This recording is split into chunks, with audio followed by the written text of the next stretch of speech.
Правда достапна и отворена за сите, тоа како што уверува новиот министер за правда ќе биде негова цел. Бојан Маричич на првата пресконференција како министер најави амбициозна програма во која приоритет ќе бидат длабоки суштински реформи во судството. Ќе се почне со прочистување во правосудните органи, а моделот како тоа ќе се прави ќе се утврди во првите 100 дена од мандатот. Процесот ќе опфати проверка на имотната состојба на судиите и обвинителите, детална проверка на нивната работа, како и ревизија на 5% од важните предмети. Ние немаме илузија дека за неколку месеци ќе бидат проверени сите тие предмети, меѓутоа важно е да имаме една динамика која што ќе дава резултати и која што после одредено време ќе ги изведе на површина системските слабости за кои што заедно ќе действуваме.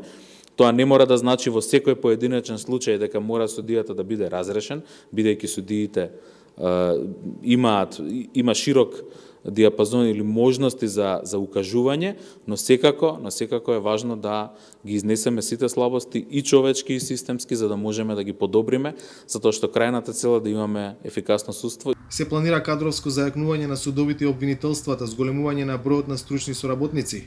Законите во голем дел се донесени. Сега, според Маричич, време е да се имплементираат.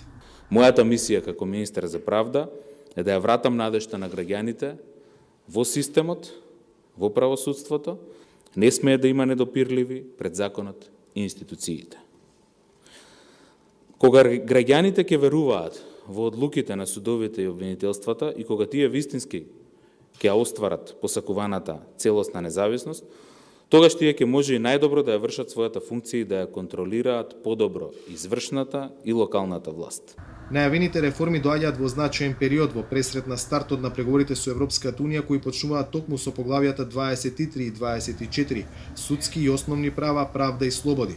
Во последниот извештај на Европската комисија за земјава се нотира напредок во однос на владењето на правото, но се бараат и проактивни истраги, обвиненија и конечни пресуди за предмети за корупција, вклучувајќи ги и оние на високо ниво. За Гласот на Америка, од Скопје, Владимир Мирчевски.